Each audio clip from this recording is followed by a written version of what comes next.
বান্দা যখন আল্লাহর দরবারে দুয়া উঁচু করে চোখের পানি ফেলে দেয়, মুসলিম শরীফের হাদিসের ভিতরে এসেছে, গভীর রাতের তৃতীয় অংশে আল্লাহ রাব্বুল আলামিন প্রথম আকাশে আসেন আর ডেকে বলেন, পৃথিবীতে আছো নাকি কেউ গুনাহ করে জীবন বরবাদ করে দিয়েছো, আমার কাছে মাপ চাও। ঋণগ্রস্ত আছো, অসুস্থ আছো, অপমানিত আছো, কে আছো মাজলুম, আমাকে ডাকো, আমার কাছে বলো, আমি ডাকে সাড়া দেব, জীবনের আশা পূরণ করে দেব। ওই সময় যেই সমস্ত লোকেরা কাঁদে তাহাজ্জুদের নামাজ পড়ে, আল্লাহ জিজ্ঞেস করেন ফেরেশতারা, অমুক অমুক দেশ অমুক অমুক বান্দারা কাঁদে কেন? ফেরেশতারা বলে, রব্বুল আলামিন তুমি তো ভালো করে জানো। আল্লাহ বলেন, জানি, তবুও তোমাদের মুখে শুনতে চাই। তারা বলে, রব্বুল আলামিন তোমার এই বান্দা গুনাহ করেছি, গুনার জন্য মাফ চায়, জাহান্নাম থেকে বাঁচতে চায়। আল্লাহ পাক বলেন, ফেরেশতারা আমার এই বান্দারা আমারে দেখেছে নাকি? বলে দেখে নাই। বলে আমার দোজখ দেখেছে নাকি? বলে না, তাও দেখে নাই। আমার বেহেশত দেখেছে নাকি? বলে না, তাও দেখে নাই। আল্লাহ পাক বলেন, ফেরেশতারা সাক্ষী থাকো, ওরা আমাকে দেখে নাই, আমার বেহেশত দোজখ কিছুই দেখে নাই, শুধুমাত্র আমার নবীর কথা, আমার কোরআনের কথা বিশ্বাস করে আরামের ঘুমকে হারাম করে যেভাবে তারা কাঁদতেছে, সাক্ষী থেকে যাও ফেরেশতারা, আবার রহমতের দরিয়ায় জোশ মেরেছে, আমার ওই ক্রন্দনরত বান্দাগুলিকে আমি আল্লাহ মাফ করে দিলাম। সুতরাং মুমিন বান্দা যারা, আল্লাহর মুমিন বান্দা যারা, এই ঈমানের কোয়ালিটি, এটাও হতাশায় নিরাশায় ভেঙে পড়বে না। গুনাহ তো মানুষই করে, গুনাহ হয়ে গেছে, মাপ চাও। তোমার গুনাহ কদ্দুর? তোমার গুনাহ যদি হয় পাহাড় সমান, আল্লাহর রহমত আকাশ সমান। জাহান্নামের কঠিন শাস্তি থেকে বাঁচতে হলে আল্লাহর প্রতি ঈমান আনতে হবে। আর ঈমান আনলে যে কোয়ালিটিগুলি হওয়া উচিত, সেগুলি আমি আপনাদের সামনে আলোচনা করছি। এরপর আরেকটি কোয়ালিটি হবে মুমিনের, তা হলো কঠোর কঠিন বিপদে অবিচল থাকবে, বিপদে ভেঙে পড়বে না। বিপদ আপদ, শত্রুতা, ক্ষয় ক্ষতি যা কিছু হয় সবই আল্লাহর পক্ষ থেকে, এটা মেনে নিতে হবে এবং ধৈর্য ধারণ করতে হবে। বিপদ মুসিবত শুধু উম্মতের জন্য নয়, দুনিয়ার সমস্ত নবীদের বিপদ এসেছে, হয় নাই? নবীদের বিপদ আসে নাই? কোরআনে কারীম থেকে শুনুন, আল্লাহ রাব্বুল আলামিন বলেন, وَكَذَلِكَ جَعَلْنَا لِكُلِّ نَبِيٍّ عَدُوًّا مِنَ الْمُجْرِمِينَ। আল্লাহ পাক বলেন, এমনি করে আমি সকল নবীদের শত্রু বানিয়ে দিয়েছি সব পাপিষ্ঠ আর অপরাধ প্রবণ লোকদেরকে। প্রত্যেক যুগে নবীদের শত্রু ছিল, প্রত্যেক যুগে নবীদের কি ছিল? শত্রু ছিল। সে শত্রু কারা ছিল? আল্লাহ পাক বলছেন, নবীদের শত্রু ছিল পাপিষ্ঠ আর অপরাধ প্রবণ লোক, এরাই ছিল নবীদের দুশমন। রাসূলগণের অবস্থা যদি এই হয়, তাহলে তার উম্মত, ওই দিনের ধারক বাহক যারা, তাদের বুঝি বিপদ আপদ হবে না নাকি? হবে কিনা? তো ইসলামের বিরোধিতা যারা করে, কোরআনের পরিভাষায় বলা হয়েছে ইসলামের দুশমন, নবীদের দুশমন। দুনিয়ার সব পাপিষ্ঠ আর অপরাধ প্রবণ লোকেরাই ইসলামের দুশমন হয়, নবীদের দুশমন হয়। আজও দেখেন, আজও তাকিয়ে দেখেন, ইসলামী আন্দোলনের বিরোধিতা যারা করে তারা পাপিষ্ঠ চরিত্রের কিনা, তাকায় দেখেন, খুঁজে দেখেন, সর্বত্র খুঁজে দেখুন, খুঁজে দেখুন। যারা ইসলামী আন্দোলনের বিরোধিতা করে, যারা ইসলামকে মিটিয়ে দেওয়ার চেষ্টা করতেছে, যারা ইসলামকে মৌলবাদ বলে, ইসলামকে সাম্প্রদায়িক বলে, কোরআনে কারীমের কথা কত স্পষ্ট যে নবীদের দুশমন হয়, ইসলামের দুশমন হয় মুজরিম লোকেরা, অপরাধ প্রবণ আর পাপিষ্ঠ লোকেরা।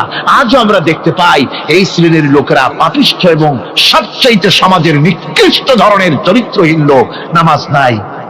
আপনি খুঁজে দেখেন, ইসলামী আন্দোলনের বিরোধিতা যারা করছে, যারা নেতৃত্ব দিচ্ছে, নামাজ নাই, রোজা নাই, চরিত্র নাই, হজ নাই, যাকাত নাই, মদ, জুয়া, জেনা, ব্যভিচার ইত্যাদিতে লিপ্ত।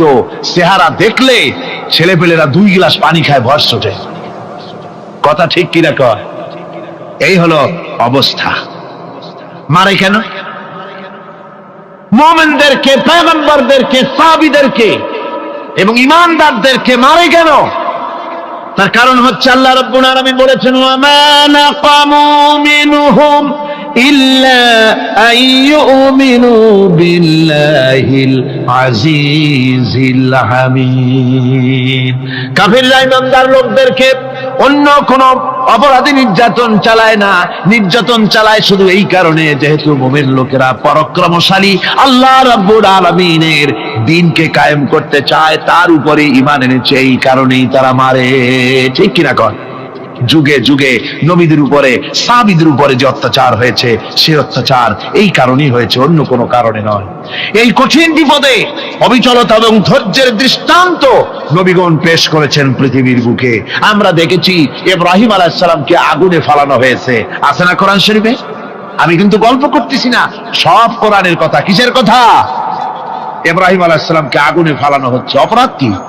অপরাধ হচ্ছে হযরত ইব্রাহিম আলাইহিস সালাম দাওয়াত দিয়েছেন লা ইলাহা ইল্লাল্লাহ।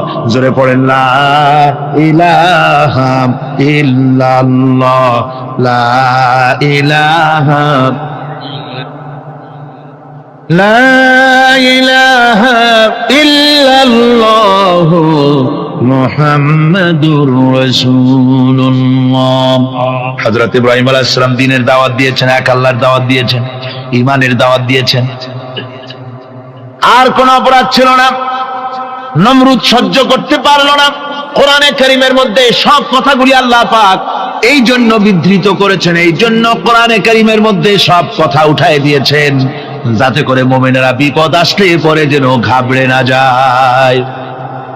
ইব্রাহিম আলাইহিস সালামকে আগুনে ফালানো হচ্ছে। ফেরেশতা বলছে, ইব্রাহিম তোমারে আগুনে ফালায় দাও হতেছে, আমার কাছে সাহায্য চাও, আমার কাছে ক্ষমতা আছে, আগুনগুলো উঠাইয়া নমরুদের বংশ জ্বালায় দেব। হযরত ইব্রাহিম ফেরেশতার কাছে সাহায্য চাইছিলেন নাকি? তিনি বললেন, ফেরেশতা তোমার কাছে সাহায্য কেন চাইব? আমি তো এমন কোন অন্ধ আল্লাহর ইবাদত করি না যেই অন্ধ স্রষ্টা তার গোলামের দুঃখ দুর্দশা না দেখেন। আমি তোমার কাছে সাহায্য চাইব না। হযরত ইব্রাহিম আলাইহিস সালাম পাশ করলেন। কি বলেন, পাশ করছেন না? ঈমানের পরীক্ষায় পাশ। আগুনের মধ্যে হযরত ইব্রাহিমকে যখন ফেলানো হচ্ছে, রব্বুল আলামিন আগুনের প্রতি নোটিশ করে দিলেন, ইয়া নারু কুনি বারদাও ওয়া সালামান আলা ইব্রাহিম। আগুন আমার ইব্রাহিমের জন্য শান্তিদায়ক, ঠান্ডা হয়ে যা। এখন কি আর আগুনের বাপের ক্ষমতা আছে ইব্রাহিমরে পোড়ানো? আর ক্ষমতা নাই।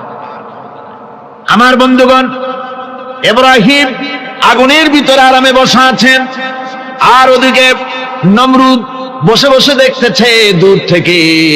ইব্রাহিম তো জ্বলে না, গায়ের মধ্যে আগুন জ্বলে গেল। ডাক দিয়া কয়, আগুন তোর হলো কি? কেন জ্বালাইতে পারিস না আমার দুশমন রে? হলোটা কি তোর? তোর কি জ্বালানো শক্তি বন্ধ হয়ে গেল নাকি? আগুনের ভিতর থেকে জবাব এলো, নমরুদ রে, আমার ভিতরে জ্বালানো শক্তি আছে কি নাই যদি প্রমাণ করতে চাও, টেস্ট করতে চাও, তুই নিজে আয়, তোরে শুদ্ধ তামাম দুনিয়া জ্বালাই দিতে পারি, ইব্রাহিমের এক গাছা পশমও জ্বালাই দিতে পারি না। তার কারণ হচ্ছে আমি হচ্ছি মাখলুক, আল্লাহ হচ্ছেন খালিক। আল্লাহ আমাকে বলেছেন না জ্বালাতে, তুমি 1000 বার বললেও আমি ইব্রাহিমকে জ্বালাইতে পারবো না। কোরআনে কারীমে ঘটনা বলে মুমিনদেরকে সাহস দেওয়া হচ্ছে, মুমিনেরা দ্বীনের কাজ করতে গিয়ে বিপদ আবাজ আসবে, ঈমানের দাবি হলো বিপদ আসবে, আর বিপদ আসলে ঘাবড়ায় যেও না, মুসিবতে পড়ে চিন্তায় পেরেশানে হয়রান হয়ে যেও না। বিশ্বকবি আল্লামা ইকবাল কি সুন্দর করে বলেছেন, আজ ভি হোক জু ইব্রাহিম কা ইমা पैदा आग कर सकती है एक अंदाज गुलिस्तां पैदा।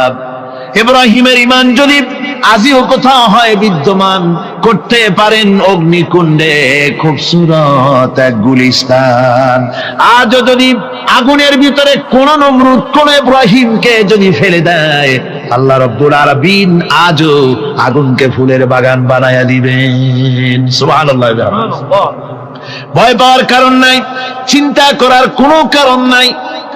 আমার বন্ধুগণ, হযরতে হুদ আলাইহিস সালামকে যখন সমাজের লোকেরা, রাষ্ট্রের লোকেরা ঘিরে ফেলে দিল, সমাজ শক্তি, রাষ্ট্র শক্তি যখন তাকে ঘিরে ফেলে দিল, ষড়যন্ত্রের পাহাড় তুলে দিল, তারে মেরে ফেলে দিবে, হযরত হুদ দেশ থেকে তা পালায় গেলেন না, ভয় পেলেন না।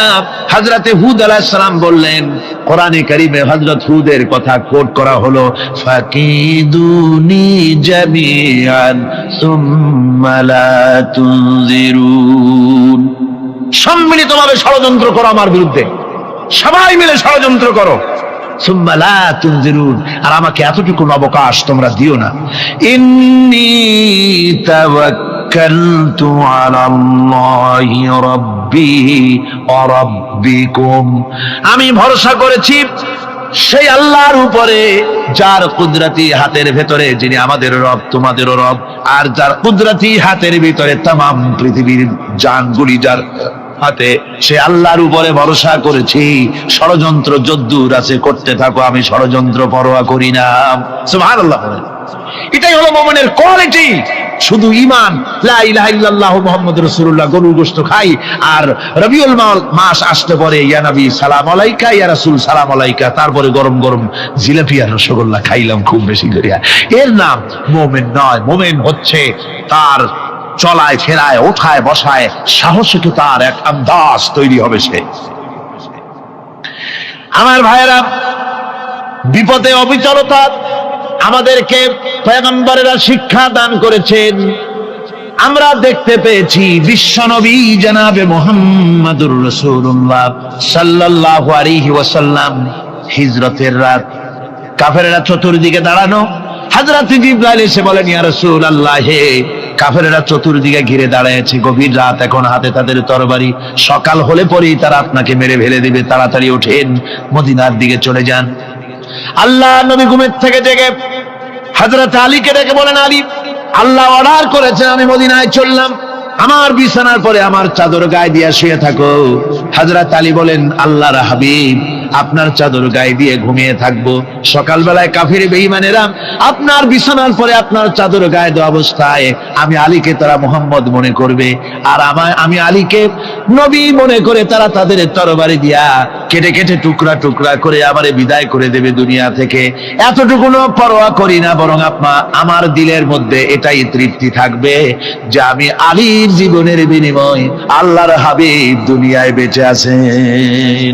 যে ব্যক্তি বিদ্রোহ করেছে এবং দুনিয়ার জীবনকে অগ্রাধিকার দিয়েছে, তার জায়গা হচ্ছে জাহান্নাম। জোরে বলেন নাউজুবিল্লাহ। যে ব্যক্তি আল্লাহর সঙ্গে বিদ্রোহ করেছে আর পরকালের জন্য পাথর জোগাড় করে নাই, দুনিয়াকে অগ্রাধিকার দিল, পরকালকে ভুলে গেল, তার জায়গা হলো জাহান্নাম। ওয়া আম্মা মান খাফা মাকামা রাব্বিহি ওয়া নাহান নাফসা আনিল হাওয়া ফাইন্নাল জান্নাতা হিয়াল মাওয়া।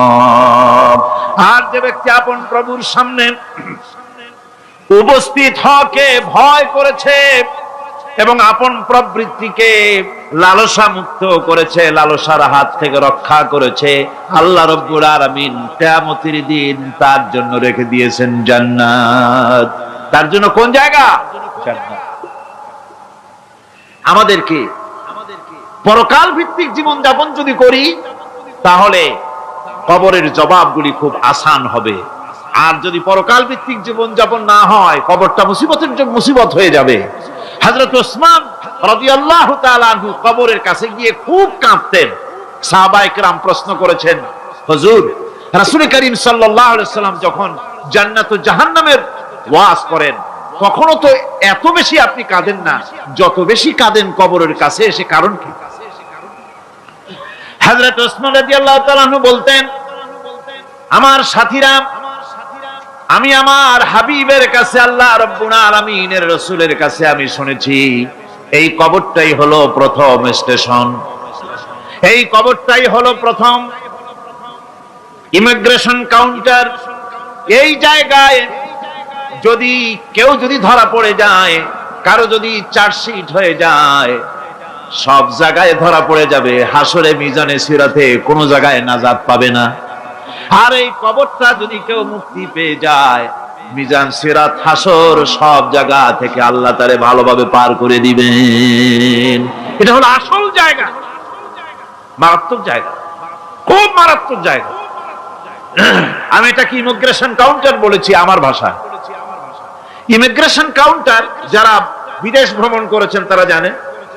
লন্ডন যাবেন, আমেরিকা যাবেন, সৌদি আরব যাবেন, যে কোনো বিদেশে যাবেন, গেলেই পাসপোর্ট তারা দেখবে। পাসপোর্টে আপনার ন্যাশনালিটি কোনটা সেটাই তারা জানতে চাইবে। আপনি কোন দল করেন এটা তারা জানতে চাইবে না। আপনি কোন ভাষায় কথা বলেন তাও তাদের জানার দরকার নেই। প্রথমেই তারা আপনার ন্যাশনালিটি দেখবে, আপনার আইডেন্টিটি কি তারা জানতে চাইবে। তারপরে যদি স্যাটিসফ্যাক্টরি হয় আপনাকে ভিসা দিয়ে ভেতরে ঢোকবার ব্যবস্থা করে দেবে। আর যদি তারা স্যাটিসফাইড না হয় তাহলে আপনাকে মেহমানখানায় ঢুকানো হবে গ্রেফতার করে। কবর হচ্ছে এ ধরনের একটি ইমিগ্রেশন কাউন্টার। কবরের ভিতরে মানুষ যখনই রাখা হবে সঙ্গে সঙ্গে দুজন ফেরেশতা আসবে।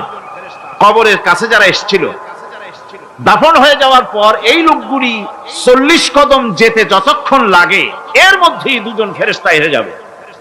এসে জিজ্ঞেস করবে, মান রব্বুকা, তুমি কোন দল করতে?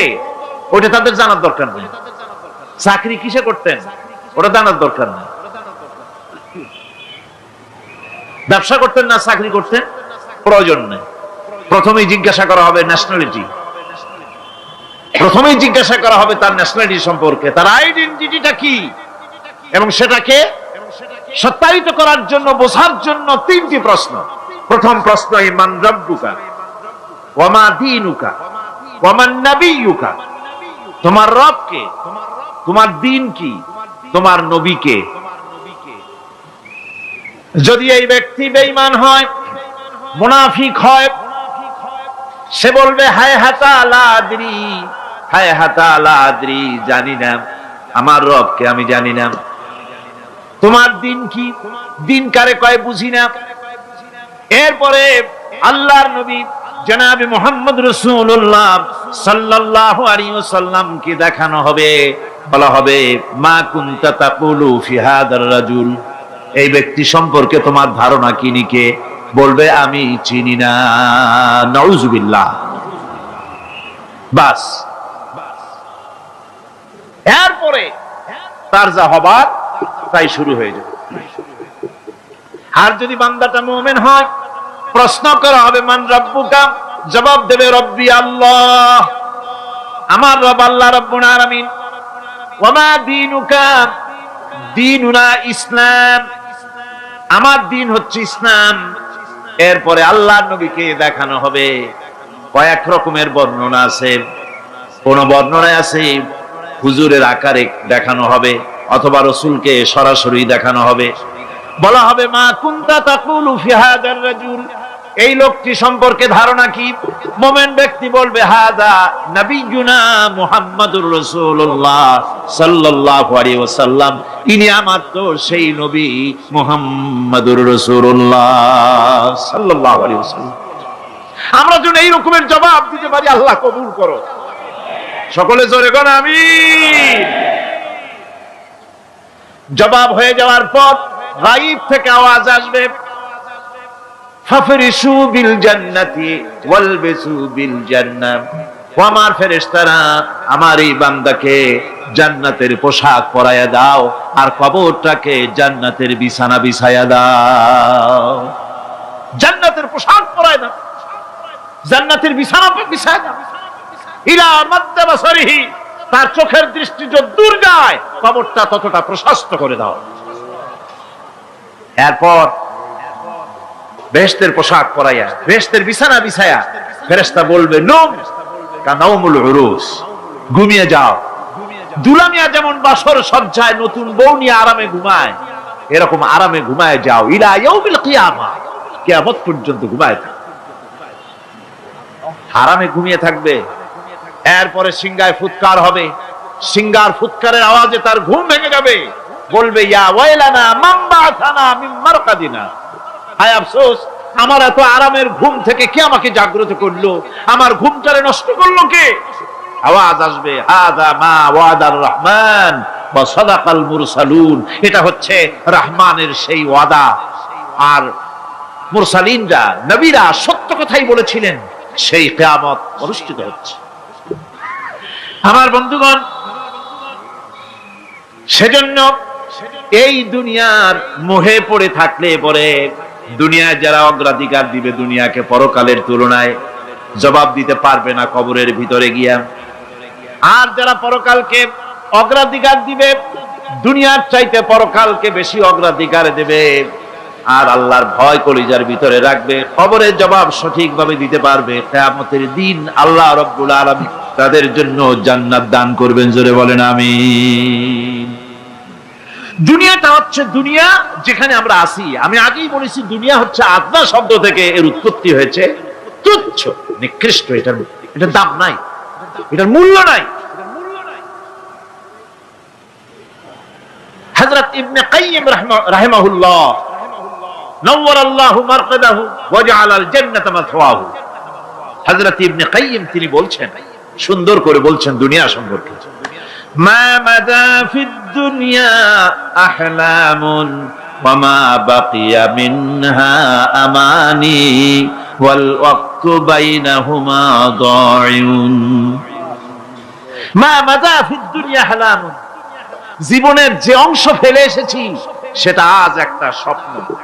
ওয়া মা বাকিয়া মিনহা আমানি, আর জীবনের যে অংশ সামনে বাকি আছে সেটা এখন একটা আকাঙ্ক্ষা। ওয়াল ওয়াক্তু বাইনাহুমা দাইউন, আর এর মাঝখান থেকে সময় সব চলে যাচ্ছে। কত বড় কথা চিন্তা করেছেন? জীবনের যে অংশ ফেলে এসেছি তা আজকে স্বপ্ন, তা আজ কি বলেন? স্বপ্ন। আর সামনে যা আছে সেটা আকাঙ্ক্ষা, আর মাঝখান থেকে সময় সব চলে যাচ্ছে। এরপরে তিনি বলছেন, ওয়ামান ইয়াসহাবিদ দুনিয়া ইয়াকুন মিসলা কাবিদিন আলাল মাই খালাতুহু ফুরুজুল আসাবিঈ। দুনিয়াদারের অবস্থা হচ্ছে এই, কেউ যদি দুই হাতে পানি খামসায় ধরে, দুই হাতে কি ধরছে বলেন? দুই হাতে পানি খামসায় ধরেছে, খুব মজবুত করে ধরেছে, দুই মুঠ পানি। বলেন থাকবে কতটুকু? কতটুকু থাকবে? এক ফোঁটাও থাকবে না, কারণ তার আঙ্গুলের ফাঁক তার সাথে খেয়ানত করবে, আঙ্গুলের ফাঁক দিয়া পানিগুলি সব বেরিয়ে চলে যাবে। সুতরাং দুনিয়া যারা চায় তারা ঠিক পানি খামসায় ধরলে পানি যেমন হাতের ভেতর থেকে খেয়ানত করে চলে যায়, যারা দুনিয়া চায় দুনিয়াও তাদেরকে এভাবে ফাঁকি দিয়ে চলে যায়। তবুও দুনিয়ার মায়া মানুষের এত বেশি। আল্লাহর নবী বলেন, লাউ কানা লি ইবনি আদামা ওয়াদিন মিন যাহাবিন লাহাব্বা ইয়াকুনা লাহু সানিন। এই পৃথিবীতে যদি কাউকে একটা মাঠ ভরে যদি সোনা দেওয়া যায়, লোকটা বলবে রব্বুল আলামিন, আমি যদি আরেকটা মাঠ এরকম সোনা ভরা পেতাম। দ্বিতীয় আরেকটা মাঠ দেওয়া হলে আবার বলবে যদি তৃতীয় আরেকটা মাঠ সোনা ভরে যদি পেতাম। নবীজি বলেন, ওয়ালা ইয়ামলাউ জাওফু ইবনু আদামা ইল্লা তুরাব। মানুষের পেট 3.5 হাত মাটি ছাড়া, কবরের মাটি ছাড়া মানুষের পেট ভরবে না। আরো চাই, আরো চাই, চাওয়ার কোনো শেষ নাই। মানুষ এভাবে করে দুনিয়ার মহব্বতে এমনি পাগল হয়ে যায়, শুধু দুনিয়ার মহব্বত, পরকালকে বেমালুম ভুলে যায়। আমি কিন্তু এই কথা বুঝাতে চাই নাই যে পরকালের মহব্বতে, পরকালের ভয়তে বা পরকালের জন্য দুনিয়া আপনি বাজার ঘাট, বেচা কিনা, ব্যবসা বাণিজ্য সবকিছু ভুলে যান না, তা নয়। ভুল বোঝার কোনো কারণ নাই। পরকালকে অগ্রাধিকার দিতে হবে, মানে দুনিয়াটা চিরস্থায়ী জায়গা নয়। চিরস্থায়ী হচ্ছে কোনটা? আখিরাত। চিল্লা এখন কোনটা? সুতরাং এখানে যা করতে হবে, আখিরাতে জবাবদিহিমূলক জীবন যাপন করতে হবে। আপনি ব্যবসা করবেন, ওজনে কম দিতে পারবেন না, আপনি খাদ্যে ভেজাল দিতে পারবেন না, চুরি করতে পারবেন না, ডাকাতি করতে পারবেন না, জেনা করতে পারবেন না, বদমাশি করতে পারবেন না, মদ খেতে পারবেন না, সন্ত্রাসী হতে পারবেন না, হাইজ্যাকার হতে পারবেন না, চাঁদাবাজ হতে পারবেন না, মুনাফাখোর হতে পারবেন না, আপনি চোরা কারবারি হতে পারবেন না, ঘুষখোর হতে পারবেন না, সুদখোর হতে পারবেন না। এই সব কাজ পরকালকে বিশ্বাস করলেই এ সমস্ত কাজ থেকে মানুষ বিরত থাকতে পারে। কথা ঠিক কিনা? এটাই হচ্ছে। সুতরাং এই পৃথিবী থাকবে না, এটা কি চিরকাল থাকবে না? এর একটা পরিসমাপ্তি ঘটবে। যেমন করে সারা বছর লেখাপড়া করার পর কলেজে, বিশ্ববিদ্যালয়, মাদ্রাসায়, হাই স্কুলে সব জায়গায় সারা বছর লেখাপড়া করার পর যেমন পরীক্ষা দেওয়ার একটা দিন আসে, সারা বছর ব্যবসা করার পর হিসাব নিকাশ করার যেমন একটা সময় আসে, সারা মাস চাকরি করার পর বেতন পাওয়ার যেমন একটা দিন আসে, সারা জীবন চাকরি করার পর পেনশন পাওয়ার যেমন একটা সময় আসে, অনুরূপ ভাবে এই দুনিয়া যেদিন শেষ হয়ে যাবে, আল্লাহ নির্ধারিত সময় শেষ হয়ে যাওয়ার পর একটা সময় আসবে যখন আল্লাহ রব্বুল আলামিন সব শেষ করে দিবেন, লন্ডভন্ড হয়ে যাবে, কিছুই থাকবে না। কোরআনে কারিমে আল্লাহ সব বলেছেন, কোরআনে সব আল্লাহ বলে দিয়েছেন। আল্লাহ পাক বলেন এই পৃথিবীর সব কেমন ভাবে ধ্বংস হবে তার চিত্র আল্লাহ পাক কোরআনে কারিমে তুলে ধরেছেন। ইযাস সামাউ ফাতারাত ওয়া ইযাল কাওয়াকিবু তাসারাত ওয়া ইযাল বিহারু ফুজ্জিরাত ওয়া ইযাল কুবুরু বু'সিরাত।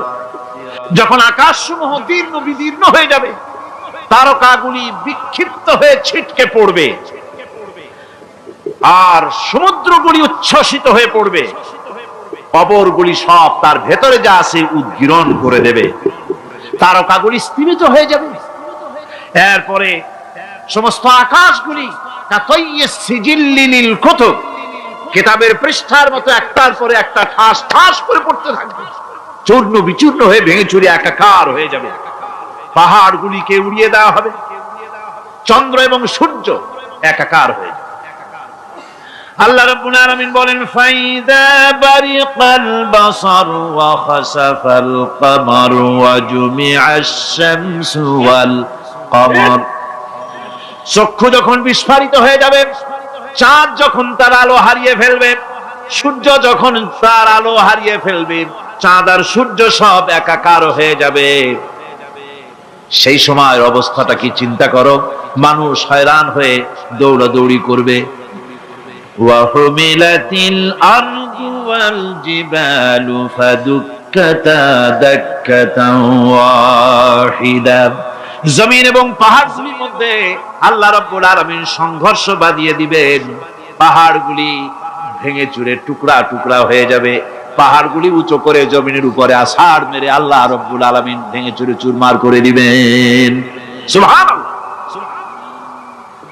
ওয়া তাকুনুল জিবালু কালইনিল মানফুশ, পাহাড়গুলো পেঁজা ধোনা তুলার মতো করে উড়িয়ে দেওয়া হবে, পাহাড় উড়ে যাবে। সুবহানাল্লাহ। পাহাড় পাথরের তৈরি করা পাহাড়, এই পাহাড়গুলি তুলার মতো হয়ে উড়বে কিভাবে? আমি এই দৃশ্য নিজের চোখে কিছুটা হলেও দেখছি। আজ থেকে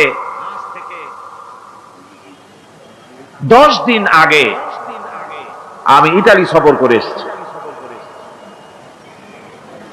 ইতালির রাজধানী রোম। রোম প্রাচীন সভ্যতার লালন ভূমি।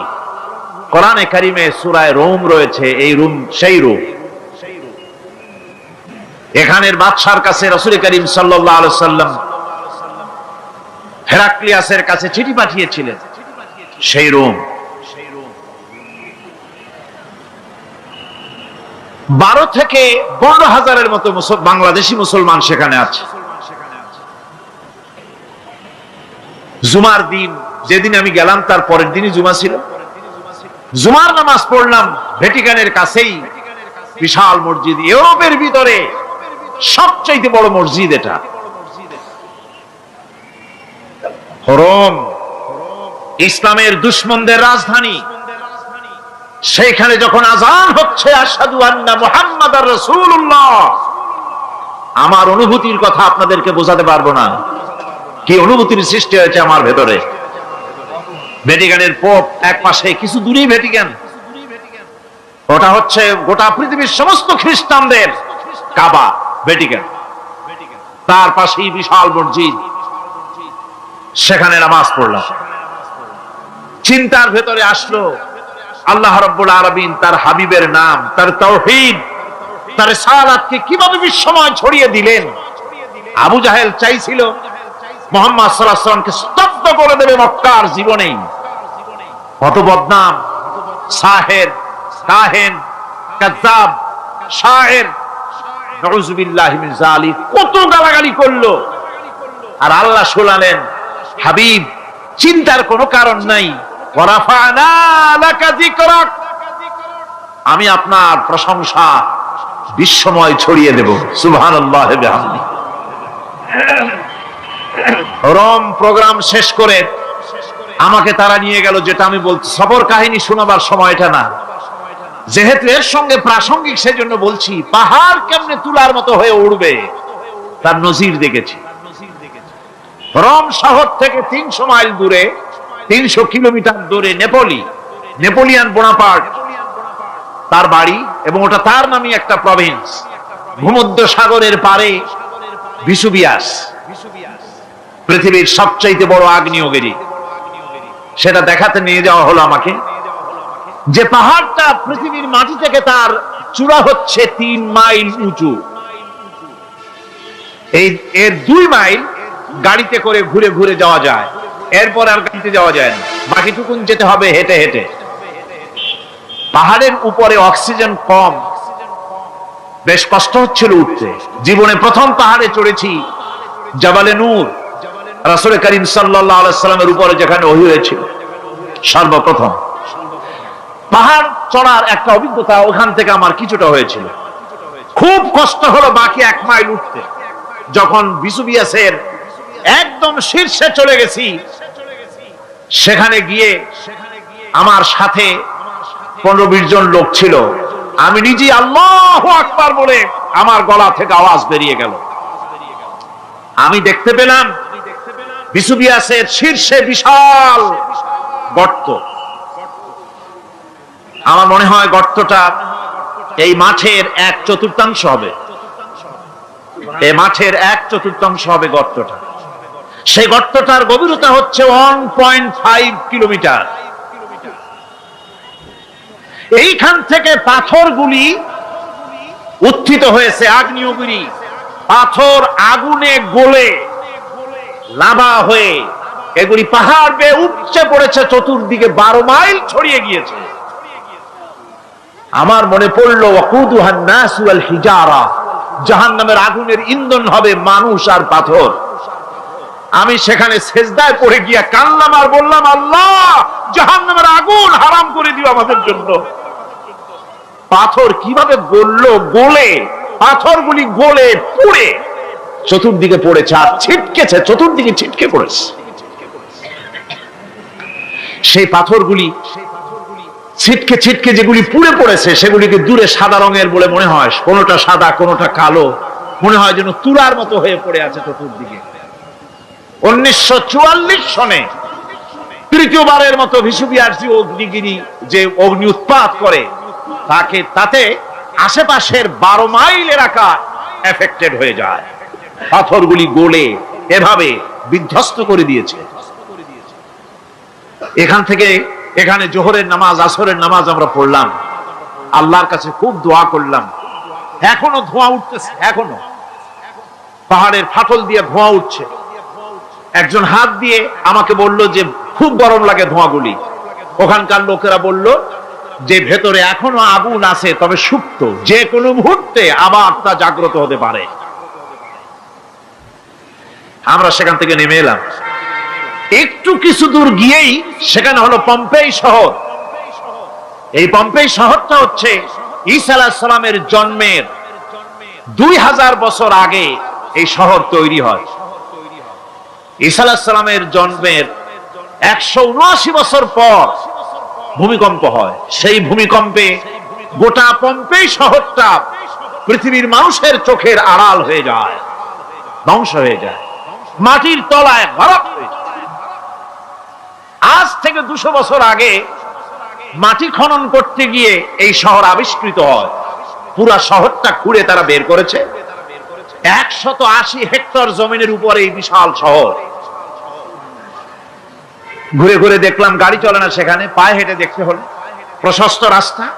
আজ থেকে 4000 বছর আগের মানুষেরা রাস্তা বানাতে জানতো পাথর দিয়ে, এবং রাস্তার দুধারে তাদের ছিল ফুটপাত, পানির ব্যবস্থা, নগরায়নের সব রকমের সুযোগ সুবিধা। তারপরে সেখানে বিচারালয়, এরপরে দোকানপাট, বাজার ঘাট, সবকিছুর ব্যবস্থা রয়েছে। বিশাল বিশাল পাথরগুলি দিয়ে পিলার তৈরি করা। ভাবলাম এই পিলারগুলি, এই পাথরগুলি তারা কিভাবে ক্রেন ছাড়া এত উপরে উঠালো কি করে, আমার মাথায় আসলো না। পাথর কেটে কেটে সুন্দর সুন্দর অঙ্কন শিল্প তারা করেছে। এরপরে ঘুরতে ঘুরতে বাদশার রাজার বাড়িতে গিয়ে ঢুকলাম। সেখানে গিয়ে দেখলাম উলঙ্গ এত মূর্তি পাথরের তৈরি করা।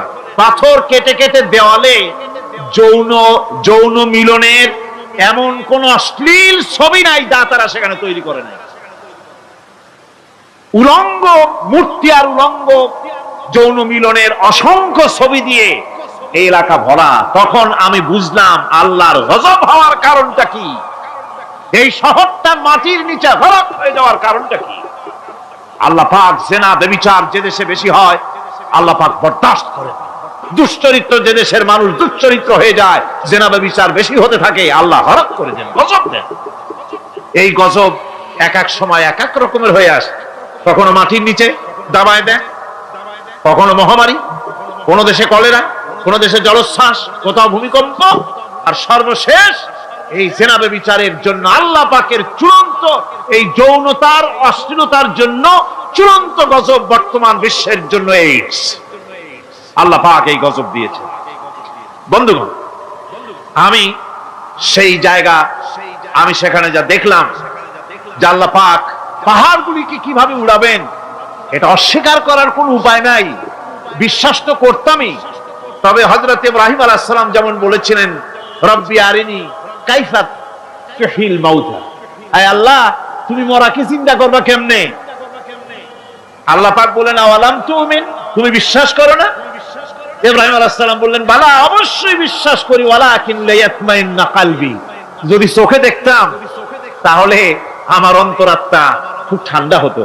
আল্লাহ রাব্বুল আলামিন চোখে দেখায় দিলেন জিন্দা কেমনে মুর্দা হবে, মুর্দা কেমনে জিন্দা হবে, আল্লাহ দেখায় দিলেন। পাহাড় উড়ায় দিবেন আল্লাহ রাব্বুল আলামিন। একথা কলিজার মধ্যে তার উপর ঈমান বিশ্বাস, কিন্তু আল্লাহ চোখে দেখাইছেন, ঈমান আরো মজবুত হয়েছে, যা ছিল আরো মজবুত হয়েছে। সুবহানাল্লাহ। আল্লাহর ভয়তে কলিজা কেঁপেছে। আমি পাহাড়ের উপরে কেঁদেছি, যার যার হয়ে কেঁদেছি। বন্ধুগণ, আল্লাহ সুবহানাহু ওয়া তাআলা এই জন্য বলেছেন কুল সিরু ফিল আরদ, আমার জমিন ঘোরো, ভালো করে দেখো, কাইফা কানা আকিবাতুল মুকাজ্জিবিন, মহা সত্যকে যারা অস্বীকার করেছে তাদের পরিণতি আমি কি করে দিয়েছি, এগুলি চোখে ভালো করে তাকায় দেখো। আমার বন্ধুগণ, সুতরাং এই পৃথিবীর অবসান হবে, এই পৃথিবী ধ্বংস হবে, এই পৃথিবী চূড়ান্ত ভাবে শেষ হয়ে যাবে। হ্যাঁ, আরেকটি কথা বলতে হয়, সেটা হচ্ছে যে এই রোম থেকে আরেকটু দূরে 900 মাইল দূরে হচ্ছে সিসিলি। 900 মাইল দূরে, সেখানে এই সিসিলি মুসলমানেরা শাসন করেছিল 350 বছর। সেই সিসিলিতে রয়েছে 360টা মসজিদ মুসলমানদের করা। সমস্ত মসজিদগুলি আজ তালা বন্ধ, একটা মসজিদও খোলা নাই। সেখানকার মুসলমানেরা ওয়াজ শুনতে এসেছিল রোমে। আমি তাদের জন্য পরামর্শ দিয়েছি যে গভর্নমেন্টের কাছে তোমরা দাবি জানাও যে অন্তত একটা মসজিদের দরজা আমাদের জন্য খুলে দাও। রোমের অবস্থানরত প্রবাসী বাংলাদেশি মুসলমানেরা আমাকে বলেছে, তাদের অনেকের বাড়ি চট্টগ্রামেও আছে, আমাকে বলেছে তাদের চোখে পানি আসছে বলার সময় যে চিরময় তাফসীর মাহফিল যখন আসে কলজেটা কাঁদতে থাকে যাওয়ার জন্য। তো যাওয়া তো সম্ভব না এত দূর থেকে, আমাদের সালাম বলে দিবেন যত লোক আসবে, আর আমাদের জন্য দোয়া করতে বলবেন যেন এই রোমের ভিতরে আমরা ইসলামের আদর্শের ভিত্তিতে আমরা যেন চলতে পারি। আপনারা দোয়া করুন তাদের জন্য। ভাইরা আমার, এই পৃথিবী একদিন পরিসমাপ্তি ঘটবে এবং আল্লাহর দরবারে আমাদেরকে উঠতে হবে এবং সেখানে আমাদের বিচার হবে। সেখানে আমাদের কি হবে? বিচার হবে। আল্লাহ পাক বিচারটাকে নির্ভুল করার জন্য, সঠিক করার জন্য প্রত্যেকের গলায় আমলনামা ঝুলায় রাখছে, এখানে রেকর্ডের ব্যবস্থা করা হয়েছে।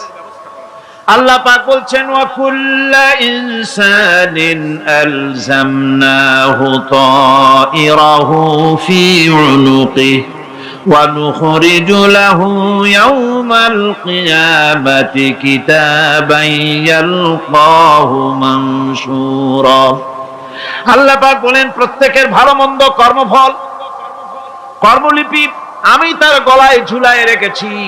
কিয়ামতের দিন সে নিজের কাছে স্পষ্ট সব দেখতে পারবে, কোনো জিনিস বাদ পড়বে না। তার গলায় তার আমলনামা ঝুলানো আছে, সব রেকর্ড হতেছে। আমরা যা করছি সবগুলি রেকর্ড হয়ে যাচ্ছে। বর্তমান বিজ্ঞানীরা আবিষ্কার করেছে যে মানুষের শরীরের ভিতরে ডিএনএ আছে, রক্তের ভিতরে ডিএনএ, এটা একটা কোড। মানুষের রক্তের ভিতরে ডিএনএ আছে, যেমন তার ব্রেনের ভিতরে কতগুলি কোষ আছে, এক একটা কোষ এক এক ধরনের কাজ করে, অনুরূপ ভাবে তার শরীরের ভিতরে রক্তের ভিতরে ডিএনএ আছে। এই ডিএনএটা কি? এই ডিএনএটা হচ্ছে, এই ডিএনএ একটা কম্পিউটারের মতো কাজ করতেছে। লোকটা কি করবে, কোথায় যাবে, সে ভালো হবে মন্দ হবে কি হবে, সব তার ডিএনএর মধ্যে রেকর্ডকৃত আছে। এটা বোঝার জন্য একটা সুন্দর দৃষ্টান্ত দেওয়া যায়। যেমন এই কাগজটাকে আপনারা মনে করুন একটা গাড়ির একটা ব্লুপ্রিন্ট, একটা গাড়ির ব্লুপ্রিন্ট। এখানে লেখা আছে গাড়ি কিভাবে তৈরি হবে। এই কাগজটা নিয়ে ঘরের মধ্যে রেখে দিলেন। এখন এই কাগজটা থেকেই অটোমেটিক গাড়ির উইন্ডো তৈরি হলো, শিল তৈরি হলো, গাড়ির বডি তৈরি হলো, চেসিস তৈরি হলো, টায়ার তৈরি হলো, ইঞ্জিন তৈরি হলো, ব্যাটারি তৈরি হলো, পেট্রোল নিল, আর কোন রকমের ড্রাইভার ছাড়াই গাড়ি চলতে আরম্ভ করলো। এই কথাটা যদি মনের মাথার মধ্যে আনতে পারেন যে এটা কিভাবে হইতে পারে, এতে লেখা অনুযায়ী যেভাবে হওয়া যদি সম্ভব হয়, অনুরূপ ভাবে মানুষের রক্তের ভিতরে ডিএনএ এর আবিষ্কার করেছে। এর ভিতরে মানুষের ভালো মন্দ, কোথায় যাবে কি করবে, সবকিছুর মধ্যে রয়েছে। কোরআনে কারীমে আল্লাহ রাব্বুল আলামিন, আমি গত বছরও বলছিলাম যে বিজ্ঞানের আবিষ্কার যত বাড়বে কোরআন বোঝা মানুষের জন্য তত সহজ হবে। কোন সুবহানাল্লাহ। কোরআন বোঝা মানুষের জন্য তত সহজ হবে। সুতরাং মানুষের গলার সাথে আল্লাহ পাক বলছেন যে একটা আমলনামা আমি ঝুলাই দিয়েছি তার গলার সাথে, সে যা করতেছে ওখানে সব লিপিবদ্ধ হচ্ছে, কম্পিউটারাইজড, কম্পিউটারের মতো এগুলি সব গ্রহণ করতেছে। এগুলি কিয়ামতের দিন তার সামনে হাজির করা হবে। কিয়ামতে যখন আমলনামা তার সামনে দিয়ে বলা হবে, ইকরা কিতাবাকা কাফা বিনাফসিকাল ইয়াওমা আলাইকা হাসিবা, তাকে বলা হবে নিজের কর্মলিপি নিজেই পড়ো, আজ তুমি তোমার নিজের হিসাব নিতে যথেষ্ট। বন্ধুগণ, এই মাহফিলে যত লোক আমরা বসে আছি, আমরা আমাদের হিসাব নিতে যথেষ্ট না আরেকজন লাগবে? কোন আমরা যথেষ্ট কিনা? কথা বোঝেন নাই। আমি বলতে চেয়েছি এটা, আমরা যদি এখন চোখ বুঝে চিন্তা করি যে পিছনের জীবনে কি করেছি, মনে পড়বে নাকি পড়বে না? বলেন সবাই, পড়বে কি পড়বে না? ছোটবেলায় কবে পায়ের নিচে কাঁটা ফুটেছিল, কবে কোথায় আছাড় খেয়েছিলেন, কবে কার বেল তাল আম কাঁচা আম চুরি করে খেতে গিয়ে কিল খেয়েছিলেন, তারা খেয়েছিলেন, তাকে এখন মনে নাই? আছে। তাহলে কিল, ওই তাল বেল চুরি করতে গিয়ে যে কিলটা খাইছিলেন সেটাও মনে আছে, ভালো মন্দ সব মনে আছে। তাহলে কোন হোটেলের রুমে কি করছিলেন, কোন স্কুলে কোন কলেজে কি করছিলেন, তারপরে জীবনে ছোট বড় ঘটনাগুলি সব বুঝতে মনে পড়বে না? এবার হিসাব করেন, মনে যদি পড়ে এবার হিসাব করেন আপনি জান্নাতি না জাহান্নামী। আপনি আপনার নিজের হিসাব নেওয়ার জন্য যথেষ্ট। তাকে হিসাব করতে বলা হবে, তোমার হিসাব, তোমার নিজের হিসাব নেওয়ার জন্য তুমি যথেষ্ট, তোমার হিসাব তুমি নিজেই করো, এটা পড়ো। আর সেই কিয়ামতের দিন কোন সাহায্যকারী মিলবে না। লান তানফাকুম আরহামুকুম ওয়ালা আওলাদুকুম ইয়াওমাল কিয়ামাহ।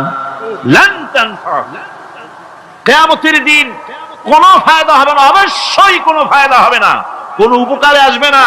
কিয়ামতের দিন তোমার সন্তান, তোমার স্ত্রী, তোমার মাল, তোমার সম্পদ কোনো উপকারে আসবে না। কিয়ামতের ময়দানে সেদিন সব তোমার সাথে বিচ্ছেদ করবে, সব পালায় যাবে।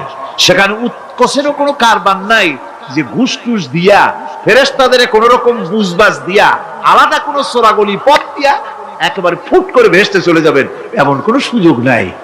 অনেকে বলে হুজুর এমন কিছু দোয়া শিখায় দেন যাতে ওই সব জেহাদ বোমা এগুলি খুব ভয় পাই, ওসব রাস্তা টাস্তা না, খুব সহজে কিছু দোয়া দুরূদ করিয়া আস্তে করে জান্নাতে চলে যাওয়া যায়, এরকম একটা দোয়া, এরকম একটা পথ বলে দেন। আমি বলি ভাই, এরকমের কোন সূরাগুলি আমার রাসূল আবিষ্কার করতে পারেন নাই। আল্লাহর পয়গম্বরের এই ধরনের কোন পথ আবিষ্কার করতে পারেন নাই। সেখানে কিয়ামতের দিন কাউকে উৎকোচ গ্রহণ করার কেউ নাই, উৎকোচ দেওয়া যাবে না। আর উৎকোচ দিবি না কি, আপনার কাছে কিছু নাইও, থাকলেও নেওয়ার কেউ নাই। এই দুনিয়ায় ফাঁকিবাজি করে বহুত কিছু করা যায়, কিন্তু কিয়ামতের মাঠে এগুলি কিছুই চলবে না। اليوم لا ينفع مال ولا بنون কিয়ামতের দিন ধন সন্তান সন্ততি আর সম্পদ কোনো কাজে লাগবে না। সেদিন শুধু আমল যদি ভালো হয় কাজে লাগবে, আমল খারাপ হবে সব শেষ হয়ে যাবে। আল্লাহ রাব্বুল আলামিন নবীজিকে ডেকে বলেছেন, নবী আপনি বলেন, কুল মা কুনতু বিদআম মিনার রাসূল, আপনি বলুন আমি কোন নতুন রাসূল নই, আমার আগে অনেক নবী রাসূল পৃথিবীতে এসেছেন, তারা বিদায় হয়ে গেছেন। আমি জানি না কিয়ামতের দিন আল্লাহ রাব্বুল আলামিন আমার সাথে কি ব্যবহার করবেন, আর আমি এও জানি না যে কোরআনে কারীমের মধ্যে আল্লাহ পাক এই পৃথিবীর বুকে যারা আরামের টাটকা সুখগুলি আরামগুলি যারা বর্জন করে আল্লাহ রাব্বুল আলামিনকে বিশ্বাস করে যারা জীবন পরিচালনা করেছে, আল্লাহ পাক তাদের জন্য জান্নাত রেখেছেন এবং তাদের জন্য বলছেন, সাবিকু ইলা মাগফিরাতিন মির রাব্বিকুম ওয়া জান্নাতিন আরদুহা কাআরদিস সামাই ওয়াল আরদ উইদ্দাত লিল্লাযীনা আমানু বিল্লাহি ওয়া রাসূলিহি।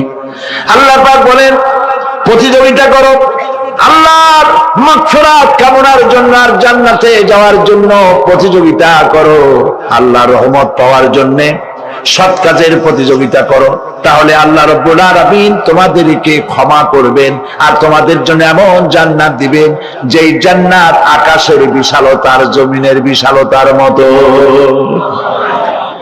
এই বিরাট জান্নাত তোমাদেরকে দিবেন। এই জান্নাত চিরস্থায়ী সুখ এবং শান্তি জায়গা হবে।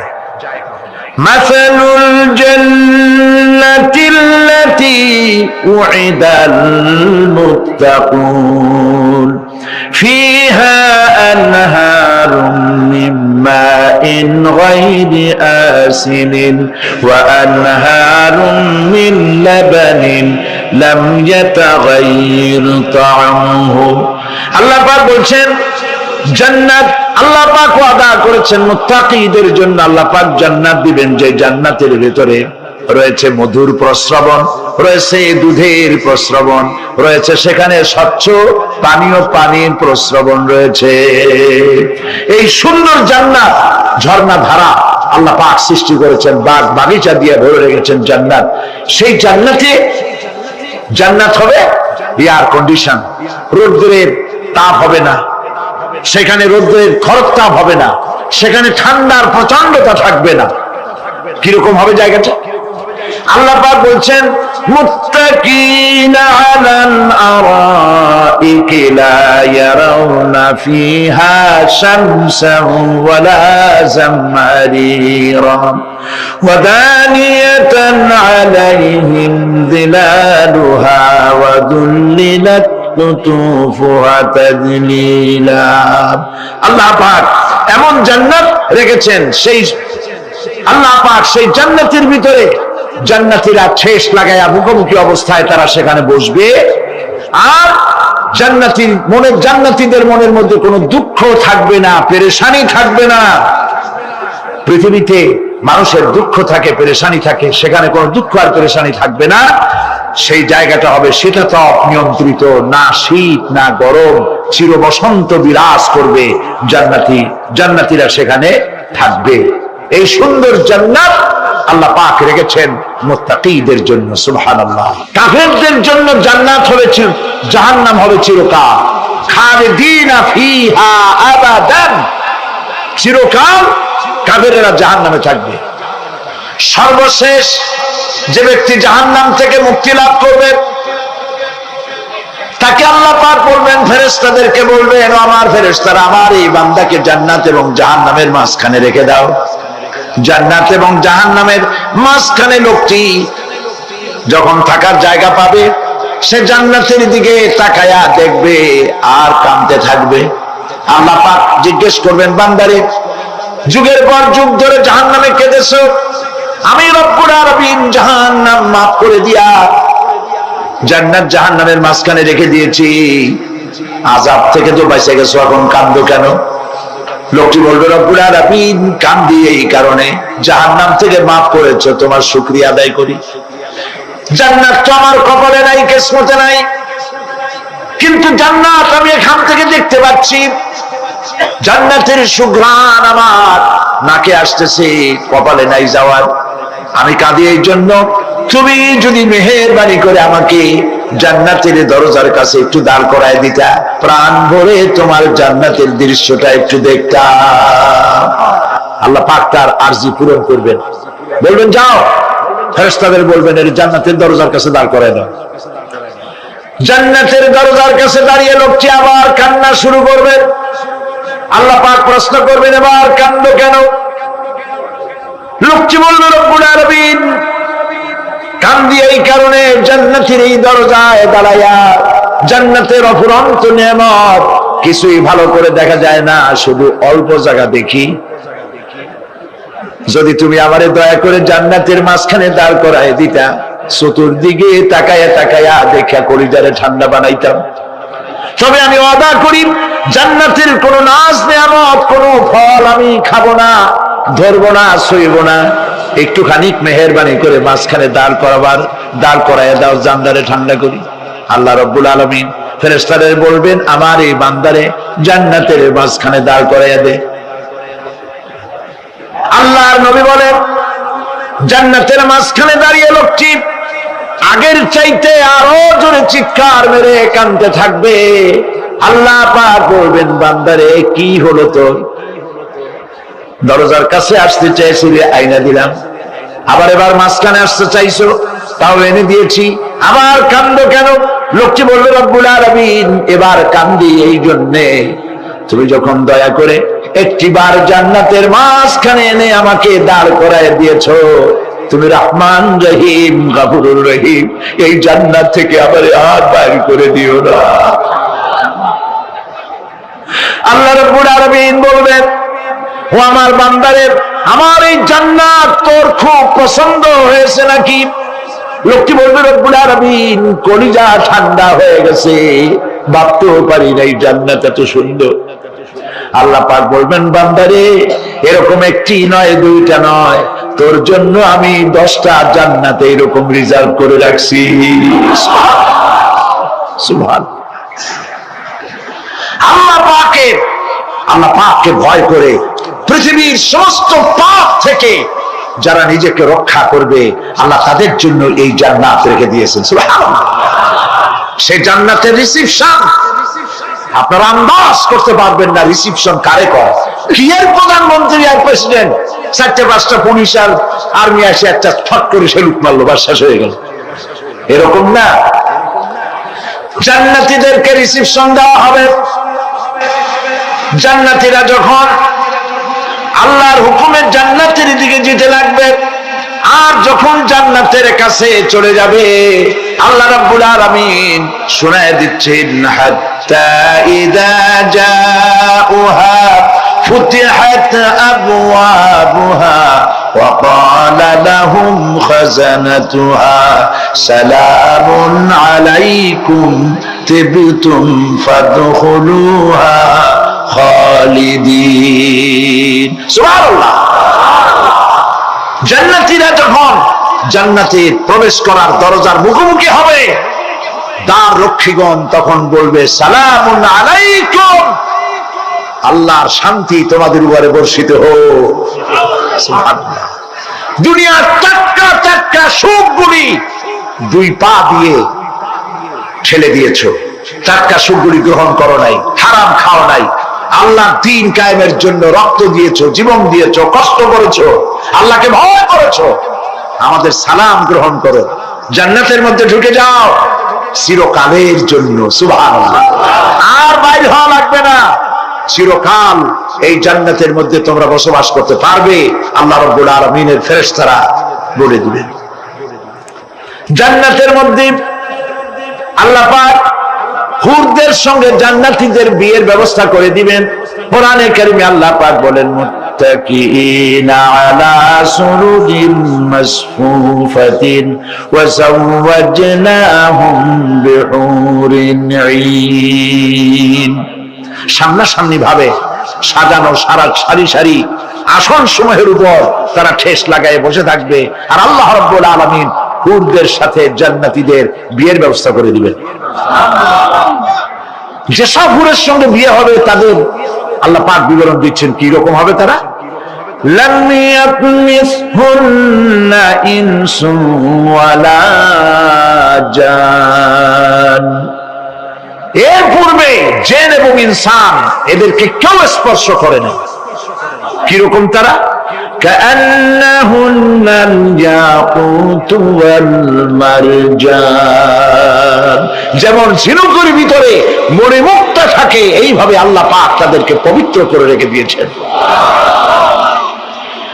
আমার প্রিয় ভাইরা, আল্লাহ রাব্বুল আলামিন কোরআনে কারীমের ভিতরে বলেছেন, ফাবিআইয়ি আলা'i রাব্বিকুমা তুকাযযিবান। জান্নাত দান করে আল্লাহ পাক এবার জান্নাতীদেরকে সম্বোধন করে বলবেন, ইয়া ইবাদি লা খাউফুন আলাইকুমুল ইয়াওমা ওয়ালা আনতুম তাহজানুন। হে আমার বান্দারা, লা খাউফুন আলাইকুমুল ইয়াওম, আজ আর কোনো ভয় নাই। সুবহানাল্লাহ, সুবহানাল্লাহ। আজ আর কোনো ভয় নাই, কোনো চিন্তাও নাই, আরামে এই জান্নাতের মধ্যে বসবাস করো। এরপরে আল্লাহ পাক জিজ্ঞেস করবেন, ও আমার জান্নাতীরা, আমি যেসব ওয়াদা করছিলাম আমার ওয়াদা মোতাবেক সমস্ত নিয়ামত পেয়েছো? তারা বলবে, হ্যাঁ পেয়েছি, সব নিয়ামত আপনার ওয়াদা মোতাবেক সব পেয়েছি। আল্লাহ রাব্বুল আলামিন বলবেন, সব পাও নাই, ওয়াদাদাইনা মাজিদ, আমার কাছে আরো বেশি আছে। সুবহানাল্লাহ, আমার কাছে আরো বেশি আছে। জান্নাতীরা বুঝবে না সে আরো বেশিটা কি, এর থেকে আর বেশি কি। প্রিয় ভাই সব, নবী করিম সাল্লাল্লাহু আলাইহি ওয়াসাল্লাম বলেছেন, জান্নাতের সুখ আর শান্তি কোন চোখ নাই যা দেখেছে, যা কোন অন্তঃকরণ নাই যা কল্পনা করতে পেরেছে। এই জান্নাত মুত্তাকিদের জন্য আল্লাহ রাখছেন। সুবহানাল্লাহ। জান্নাতীরা ভাবতেও পারবে না সেই নিয়ামতগুলি কি। প্রিয় ভাই সব, সেই মুহূর্তে আল্লাহর নবী মুহাম্মদুর রাসূলুল্লাহ সাল্লাল্লাহু আলাইহি ওয়াসাল্লাম বলবেন, রব্বুল আলামিন, আমার উম্মতেরা জান্নাতীরা বুঝতে পারে নাই আপনার কাছে কি নিয়ামত আরো বেশি আছে। আমার এই উম্মতেরা জান্নাতীরা আপনার ওয়াদা মোতাবেক সব পেয়েছে, কিন্তু একটি জিনিস এখনো তাদের কিসমতে হয় নাই। সেই জিনিসটা হলো, যারা তার রবকে না দেখে শুধু কোরআন আর হাদিসের কথা শুনে আরবের ঘুম হারাম করে তাহাজ্জুদের নামাজ আদায় করেছিল, চোখের পানি ফেলেছিল, যারা জান্নাত দেখে নাই, জাহান্নাম দেখে নাই, আপনাকে ভয় করে যারা জীবন পরিচালনা করেছিল, যারা আপনাকে দেখে নাই, না দেখে শুধু কোরআন হাদিস বিশ্বাস করে যারা অকাতরে নিজেদের জীবন বিলায় দিয়েছিল, এই জান্নাতীরা এখন পর্যন্ত তার রবকে দেখতে পারে নাই। আল্লাহ রাব্বুল আলামিন তার সামনে থেকে ৭০,০০০ পর্দা সরে যাবে। আল্লাহ পাক বান্দাদের আরজি পুরা করার জন্য জান্নাতীদের সামনে তিনি জালোয়া ফরোজ হবে। কোরআন শরীফের ভিতরে আল্লাহ পাক বলে, জান্নাতীরা তারা আল্লাহর দিকে, জান্নাতীরা তার রবের দিকে তাকিয়ে থাকবে, আর রব তার বান্দাদের দিকে তাকায়া থাকবে।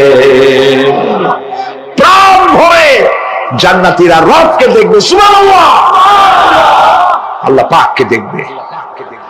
প্রাণ খুলে আজ দোয়া করি রব্বুল আলামিন, জান্নাতের যেই পরিবেশে যেই জায়গায় তুমি দয়া করে তোমার গোলামদেরকে তুমি নিজেই দর্শন দিবে, দেখা দিবে।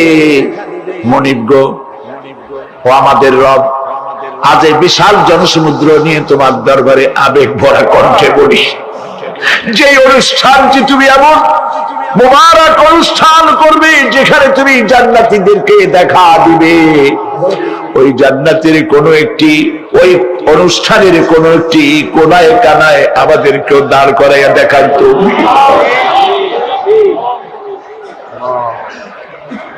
প্রিয় ভাই সব, আল্লাহ রাব্বুল আলামিন মানুষের সামনে এত সব নিয়ামত রেখেছেন, এই জান্নাত দান করবেন। এরপরে আল্লাহ রাব্বুল আলামিন কোরআনে কারীমের মধ্যে বলেছেন, রব্বিস সামাওয়াতি ওয়াল আরদি ওয়া মা বাইনাহুমার রাহমানি লা ইয়ামলিকুনা মিনহু খিতাবা। এসব পুরস্কার রয়েছে তোমাদের সেই রবের পক্ষ থেকে যিনি আকাশ আর জমিনের মালিক। সুবহানাল্লাহ বলবেন না? যার সামনে কথা বলার ক্ষমতা কারো হবে না। এটি একটি মারাত্মক কথা। কিয়ামতের দিন আল্লাহর দরবারে কেউ কথা বলতে পারবে না আল্লাহর নির্দেশ ছাড়া। একটি আকীদা পরিষ্কার করে নিয়ে যান আপনাদের, সে আকীদাটা এভাবে পরিষ্কার করুন, কোন পীর সাহেব, কোন খাজা বাবা, কোন মাওলানা, কোন মুহাদ্দিস, কোন বুজুর্গ আপনাকে সুপারিশ করতে পারবে না যদি না আল্লাহ পাক তাকে কথা বলার তৌফিক না দেয়। মনে থাকবে এটা? আয়াতুল কুরসির ভিতরে আমরা পড়ি, মান যাল্লাযী ইয়াশফাউ ইনদাহু ইল্লা বিইযনিহি। আল্লাহ পাক বলেছেন কিয়ামতের দিন আল্লাহর দরবারে কার সাহস আছে কথা বলতে পারে? মান যাল্লাযী ইয়াশফাউ ইনদাহু ইল্লা বিইযনিহি। আল্লাহর ওয়াদা ছাড়া, হুকুম ছাড়া আল্লাহর সামনে কথা বলার সেদিন কেউ থাকবে না। সুবহানাল্লাহ, কেউ কথা বলতে পারবে না। সুপারিশ করতে হবে আল্লাহ যারে বলেন তুমি করো, অমুকের জন্য করো, সেই ব্যক্তি শুধু তার জন্যই করতে পারবে, আর কেউ কথা বলতে পারবে না। সেই কঠিন হাসরের ময়দান, যেদিন শুধুমাত্র আল্লাহ পাক কথা বলবেন, আর যারে বলতে বলবেন সেই কেবলমাত্র বলতে পারবে। সুপারিশ এটি আল্লাহ পাক কিয়ামতে পারমিশন দিলে বলা যাবে। হযরত ইব্রাহিম আলাইহিস সালাম কিয়ামতের দিন তার নিজের পিতা সম্পর্কে সুপারিশ করবেন, রব্বুল আলামিন আমার আব্বার জন্য সুপারিশ করতেছি, মেহেরবানি করে জাহান্নাম থেকে তারে আপনি রক্ষা করুন। আল্লাহ রব্বুল আলামিন বলবেন, ইব্রাহিম তোমার সুপারিশ মঞ্জুর হবে না। প্রিয় ভাই সব, একটু মাথা খাটান, চিন্তা করেন। জাতির পিতা কে? জাতির পিতা চিল্লায় বলুন, কলিজা সাফ করে ফেলুন, মুসলমানদের জাতির পিতা হাফিজ হাবিব কেউ হতে পারে না।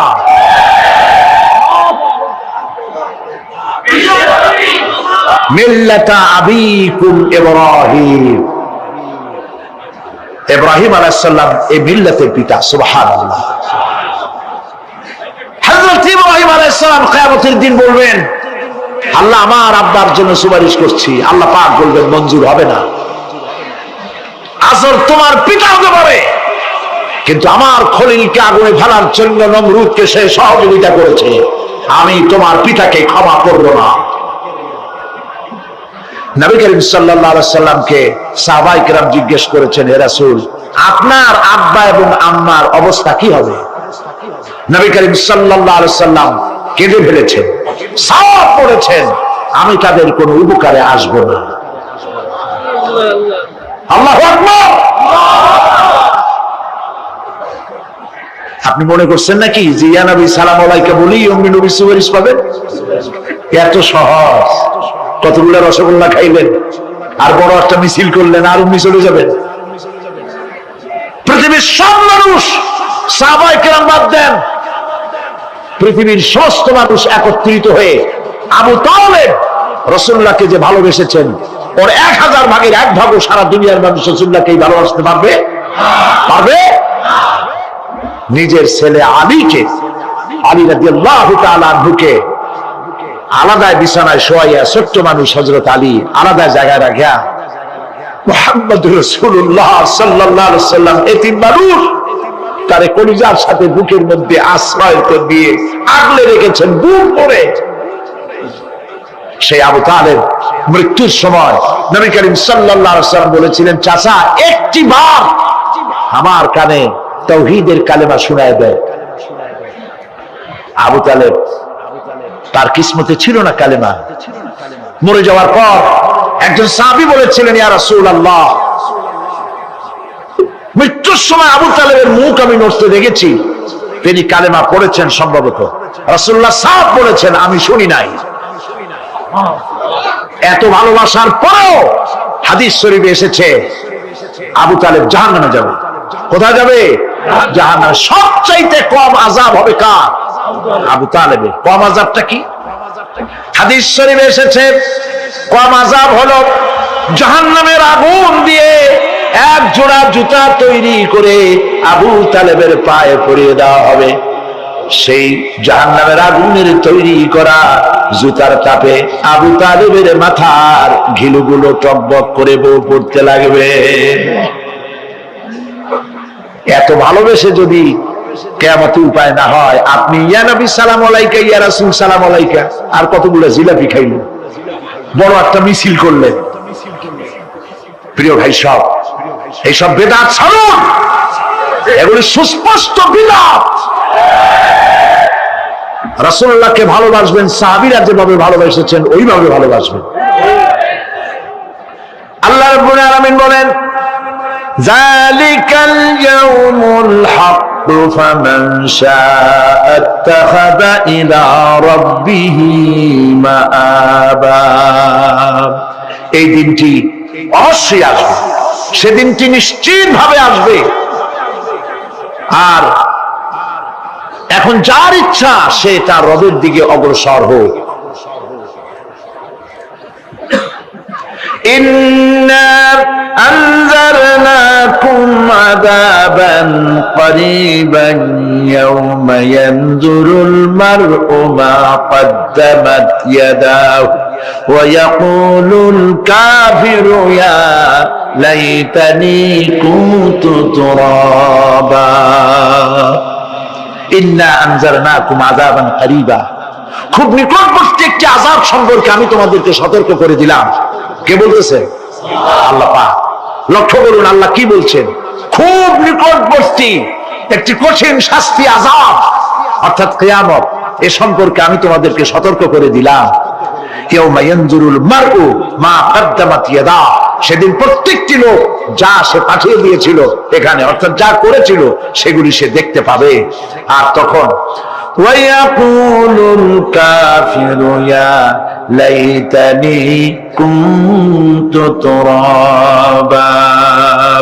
সেই কিয়ামতের ময়দানে অবস্থা দেখে কাফেররা বলবে, আহারে মানুষ না হইয়া যদি মাটি হইয়া যেতাম, যদি মাটি হতাম, যদি মানুষ না হয়ে না জন্মতাম, আজ এই হাসরের ময়দানে এইখানে এই বিচারের মুখোমুখি হতাম না, মাটি হইলে বরং অনেক ভালো হতো।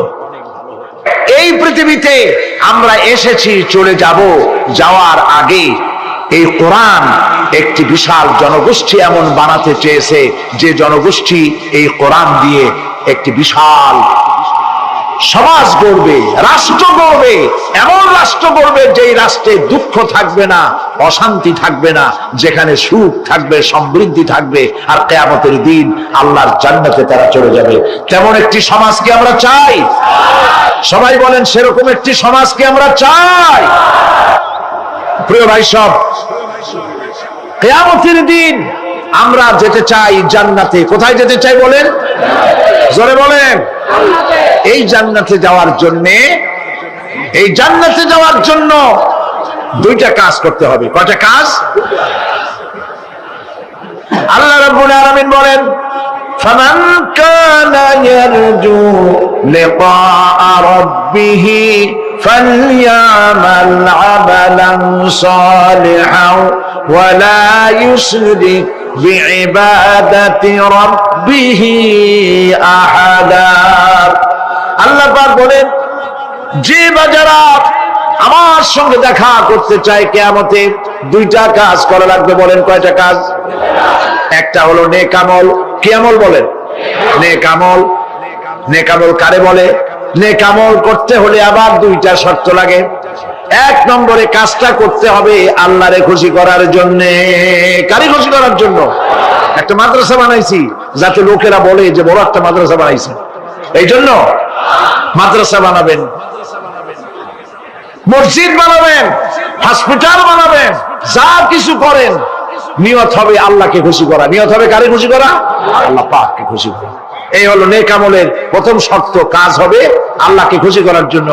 দুই নম্বরে কাজটি হতে হবে সুন্নতে নববী সাল্লাল্লাহু আলাইহি ওয়াসাল্লামের উপরে। মনে রাখবে, দাড়ি রাখবো। কেন রাখবো? রাসূলের সুন্নাত। রাখবো কারে খুশি করার জন্য? আল্লাহকে খুশি করার জন্য। রাখবো কার মতো? রবীন্দ্রনাথের মতো, কার্ল মার্কসের মতো, কবির মতো নয়। রাখতে হবে কার মতো? নবীর মতো। বুঝে নেন, কাজটা হতে হবে আল্লাহকে খুশি করার জন্য। দুই নম্বরে কাজটা হতে হবে সুন্নতে নববী সাল্লাল্লাহু আলাইহি ওয়াসাল্লামের উপরে হতে হবে। তাহলে এই হলো এক নম্বর। জান্নাতে যাওয়ার জন্য, আল্লাহর সাথে দেখা করার জন্য এক নম্বরের কাজ হলো নেক আমল। বলেন এক নম্বরের কাজ কি? দুই নম্বরের কাজ ওয়ালা ইউশরিক বিইবাদাতি রাব্বিহি আহাদা। আল্লাহ রাব্বুল আলামিনের ইবাদতের সাথে কাউকে শরীক স্থাপন করা যাবে না। আমরা যারা মুসলমান, অধিকাংশ মুসলমান শিরকের ভিতরে মুবতালা হয়ে আছে। বিশ্বাস করেন কিনা বলেন? কাফেররা তো মুশরিক আছেই, ওরা তো মুশরিক আছেই, কিন্তু আমরা মুসলমানেরা আমাদের আমলের মধ্যে, আমাদের অজান্তে সবের নিয়তে অনেক শিরক আমরা করে বসি। নাউজুবিল্লাহ। বলেন নাউজুবিল্লাহ। এই জন্য আমি বারবার সতর্ক করি, নিজেকেও করি, আপনাদেরকেও করি। এই কারণে করি, শিরকের গুনাহ আল্লাহ মাফ করবেন না। ইন্না শিরকা লাযুলমুন আযীম। শিরক মস্ত বড় অপরাধ, জুলম, আল্লাহ মাফ করবেন না। আল্লাহর কাছে কাঁদতে কাঁদতে মাপ চাওয়া লাগবে যে আল্লাহ শিরক থেকে আমাকে রক্ষা করো, বাঁচাও। অনেক গোপন শিরক আছে। মাজারে যান, পীর সাহেবের কাছে যান, মনে যদি নিয়ত থাকে উনি ফু দিলে আমি ভালো হবই, উনি তাবিজ দিলে আমার বাচ্চা হবেই, উনি আমারে দয়া করলেই আমার ব্যবসায় উন্নতি হবেই, এইটার নাম শিরক। এটার নাম কি? ওয়াইজা সাআলতা ফাসআলিল্লাহ ওয়াইজা ইসতাআনতা ফাসতাইন বিল্লাহ। যা বলার আল্লাহরে বলো, আর যা চাওয়ার কার কাছে চাও? চিল্লায় বলেন। কলিজাটাকে পরিষ্কার করে দেন আজকের মাহফিলে। এই কলিজায় কারো প্রতি কোনো ভয় রাখবো না আল্লাহ ছাড়া। ভয় করবো কারে বলেন? মহব্বত আল্লাহ ছাড়া, এত বেশি মহব্বত আর কাউকে করবো না। আল্লাহ তাআলা আমাদের কলিজায় তোমার ভয় এবং মহব্বত দিয়ে ভরে দাও। রাসূলের মহব্বত দিয়ে আমাদের দিলকে ভরে দাও। বিশ্বাস করুন ভাই সাহেব, কোরআন শরীফ আমার সামনে, বিশ্বাস করুন। দেশি পীর, বিদেশি পীর, খাজা বাবা দেশি এবং বিদেশি, কেউ আপনার ভাগ্য বদলাই দিতে পারবে না। এই পিছনে দৌড়ায় দৌড়ায় কোনো লাভ নয়। এতক্ষণ মসজিদের ভেতরে বসে আল্লাহর কাছে কাঁদেন। ওয়াকালা রাব্বুকুম উদউনি আস্তাজিব লাকুম। তোমার রব বলেছে আমারে ডাকো, আমি ডাকের সাড়া দিয়ে দেব। সুবহানাল্লাহ। আর আল্লাহ বলেছেন আমার ইবাদতের সাথে কাউকে শরীক করবে না। আলাইসাল্লাহু বিকাফিন আব্দা। আল্লাহ প্রশ্ন করছেন, আলাইসাল্লাহু বিকাফিন আব্দা, আমি কি আমার বান্দার জন্য যথেষ্ট নই? চিল্লায় বলুন অবশ্যই যথেষ্ট। আবার বলেন অবশ্যই যথেষ্ট। কলিজা সাফ করে ফেলেন। সম্রাট শাহজাহান, দিল্লির সম্রাট, হাবিজাবি সম্রাট না, দিল্লির সম্রাট। এখন কোথায়? কবরের মধ্যে।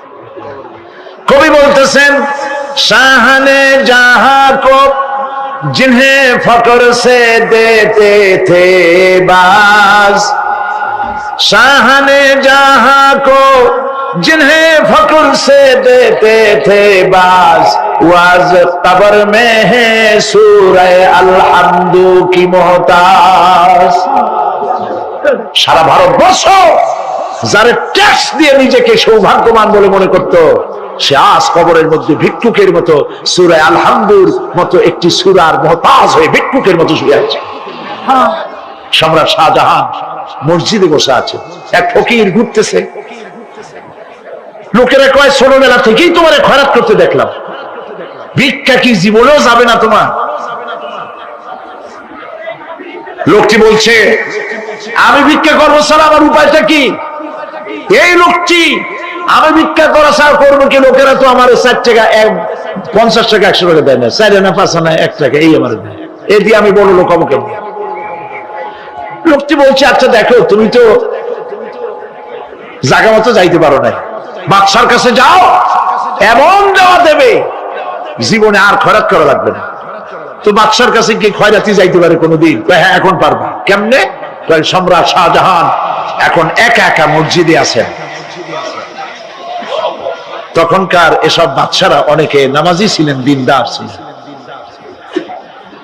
ফকির দরজার কাছে দাঁড়াইয়া দেখতে পাচ্ছে কেউ নাই, দেহরক্ষীরা দূরে দূরে দাঁড়ানো।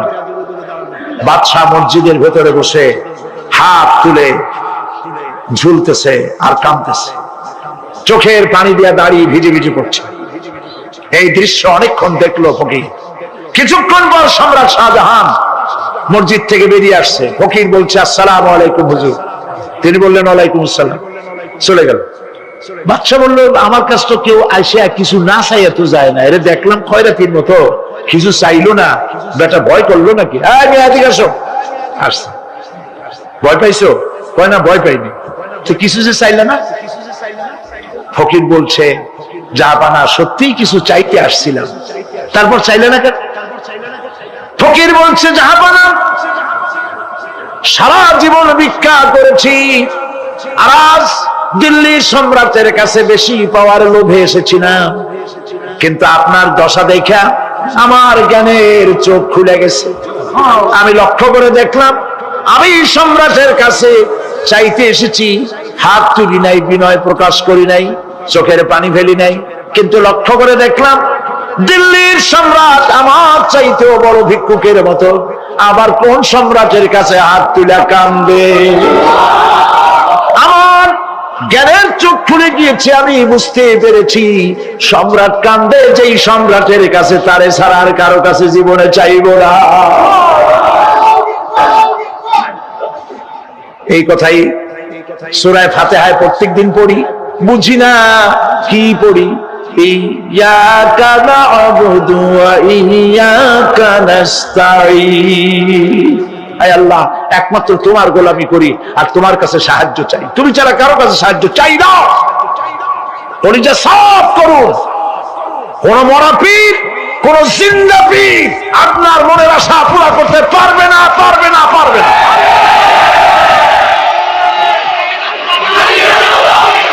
আর আজ থেকে কোন মাজারে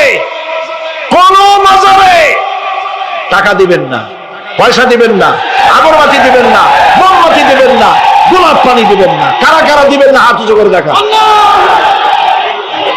সুবহানাল্লাহ, আলহামদুলিল্লাহ, লা ইলাহা ইল্লাল্লাহ, সুবহানাল্লাহ, আলহামদুলিল্লাহ, লা ইলাহা ইল্লাল্লাহ, সুবহানাল্লাহ, আলহামদুলিল্লাহ,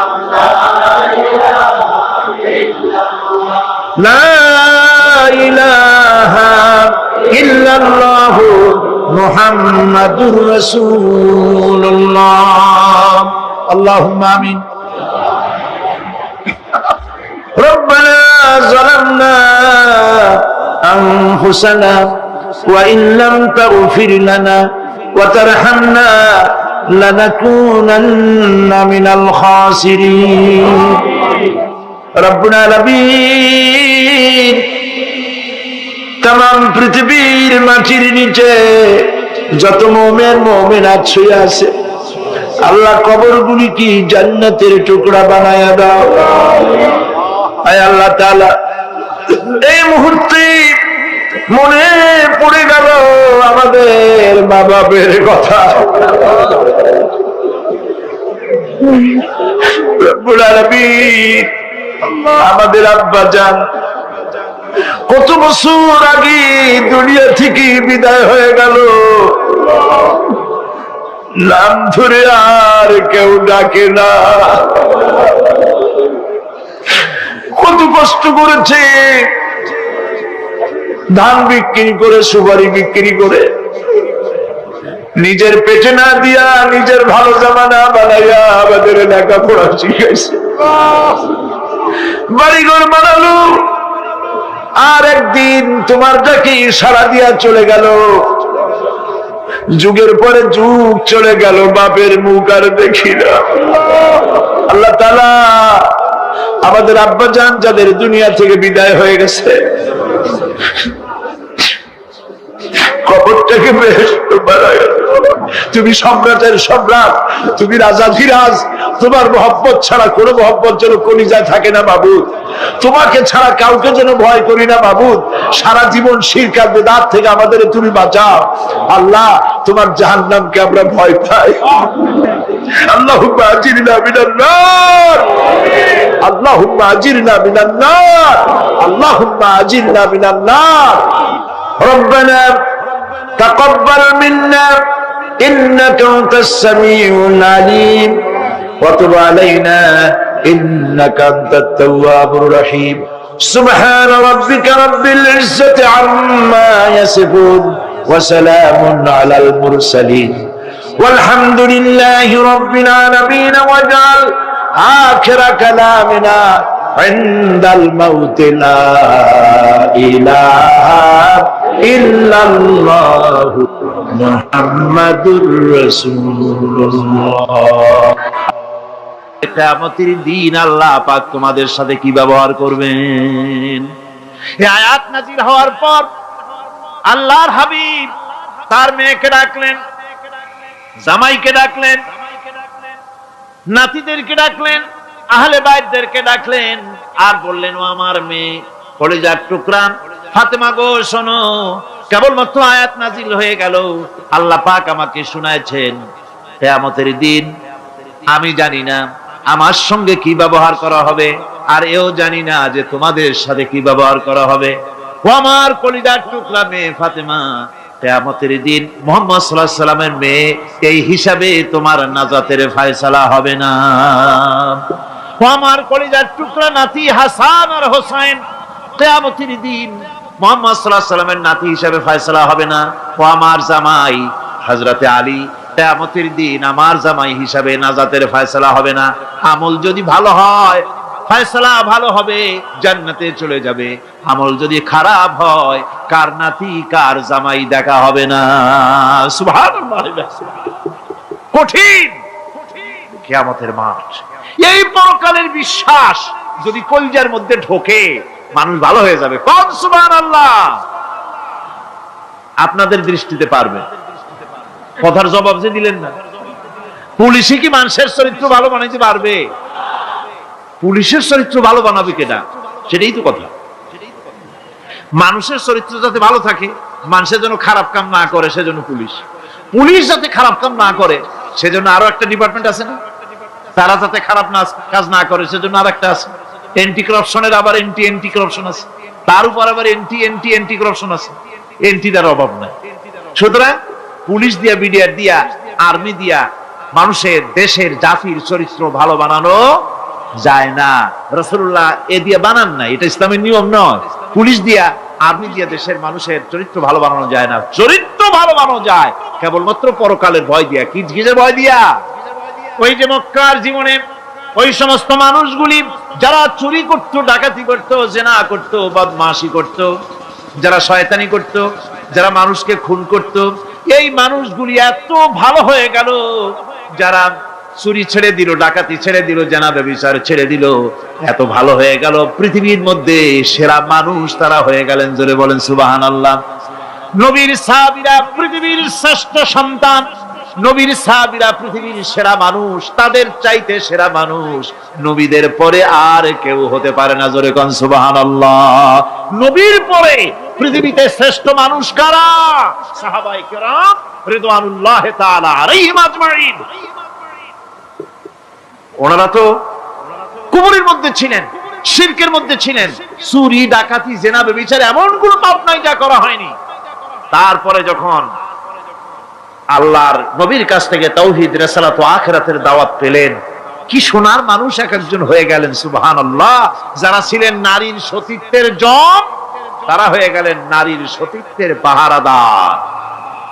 যারা মানুষের মাল চুরি করত, ডাকাতি করত, তারা রাতভর মানুষের মালের পাহারা দিল, মানুষের রক্তের পাহারা দিল। সুবহানাল্লাহ বিহামদি। রক্ত সম্পদের পাহারা দিল। রাসূল বললেন, খায়রুল কুরুনে কারনি, সর্বশ্রেষ্ঠ যুগ তো আমার যুগ।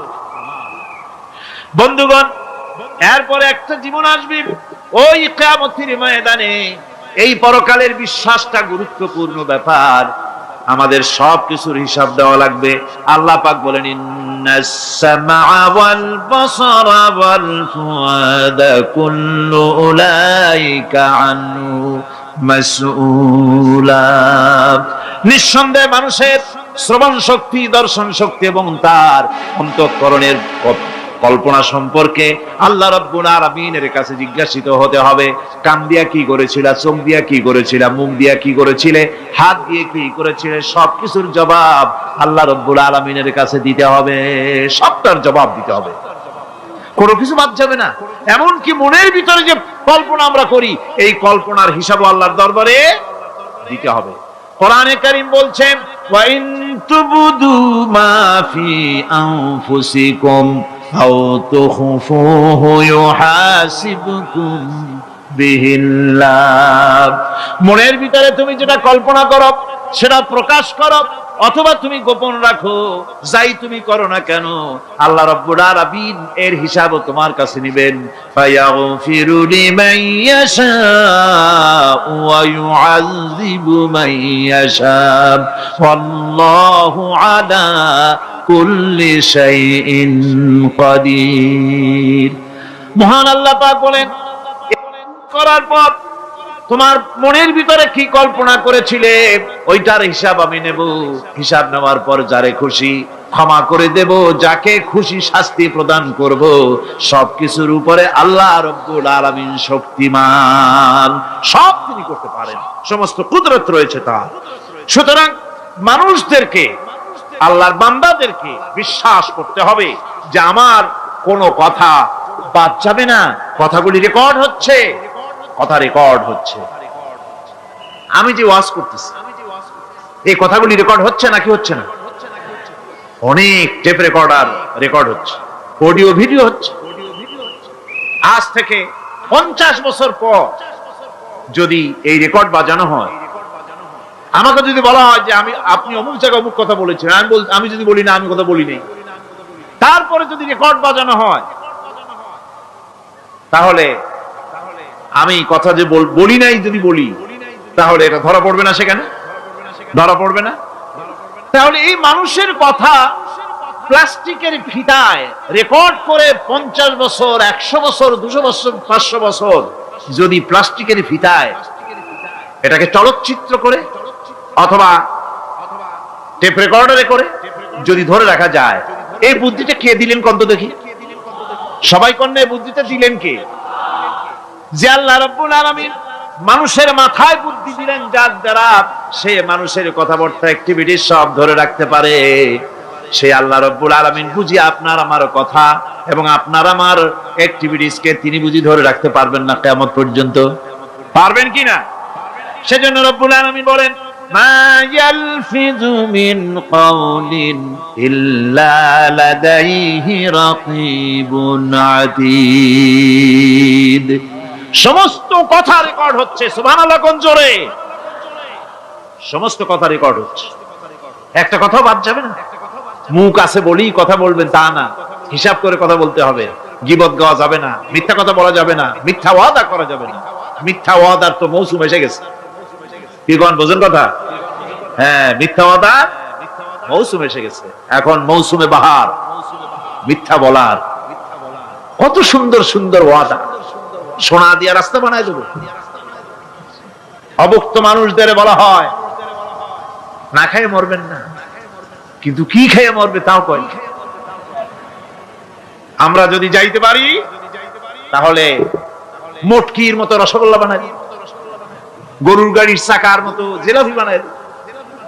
খাইতে গিয়ে হা করে চিত হয়ে থাকবে। কত রঙিন রঙিন কথা। মিথ্যা ওয়াদার সময় এসেছে। ভাইরা আমার, পরকাল যদি বিশ্বাস করে সেই ব্যক্তি কিছুতেই মুখ আছে বলেই যা খুশি বলবে না, পরনিন্দা করবে না, পরচর্চা করবে না, হাত আছে বলেই যা তা লিখবে না। ঘটনা হইল একটা, লিখলো আর একটা।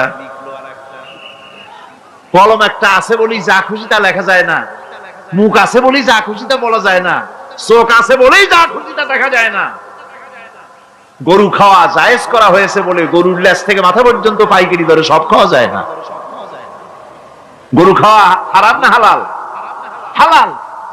পাইকারি দরে লেজ থেকে মাথা পর্যন্ত সব খাওয়া হালাল না। ওর মধ্যে আল্লাহ কিছু হারাম রেখে দিছে, সেগুলোকে বাইসে খাইতে হবে। আল্লাহ দেখতে চান পাইকারি দরে জমের খাওয়া খাও না আমার হারাম গুলি বাদ দিয়া খাও, নিষেধ করা গুলি বাদ দিয়া খাও। মুখ আছে বলেই যা খুশি তা বলা যাবে না, কান আছে বলেই যা খুশি তা শোনা যাবে না, চোখ আছে বলেই যা খুশি তা দেখা যাবে না, হাত পা আছে বলেই যা খুশি তা করা যাবে না। সবটার পেছনে আল্লাহ রাব্বুল আলামিনকে ভয় করা লাগবে। মহান আল্লাহ রাব্বুল আলামিন বলে, বান্দারে তোমার সমস্ত কার্যাবলী এমনকি তোমার চাহনিটা পর্যন্ত কার দিকে কি নিয়তে তাকায়ছো কেউ জানে না, আমি আল্লাহ রাব্বুল আলামিন জানি। وَيَعْلَمُ خَائِنَةَ الْأَعْيُنِ وَمَا تُخْفِي الصُّدُورُ। তোমার অন্তঃকরণ কি জিনিস গোপন করে আর তোমার চক্ষু কি লুকোচুরি খেলে আমি টের পাই। সুবহানাল্লাহ বিহামদি। চশমার ফাঁক দিয়া কি দেখো, কারে দেখো, কি নজরে দেখো, সানগ্লাস পরিয়া কেউ ঠিক পায় না, আমি ঠিক পাই। সুবহানাল্লাহ, জোরে কোন সুবহানাল্লাহ।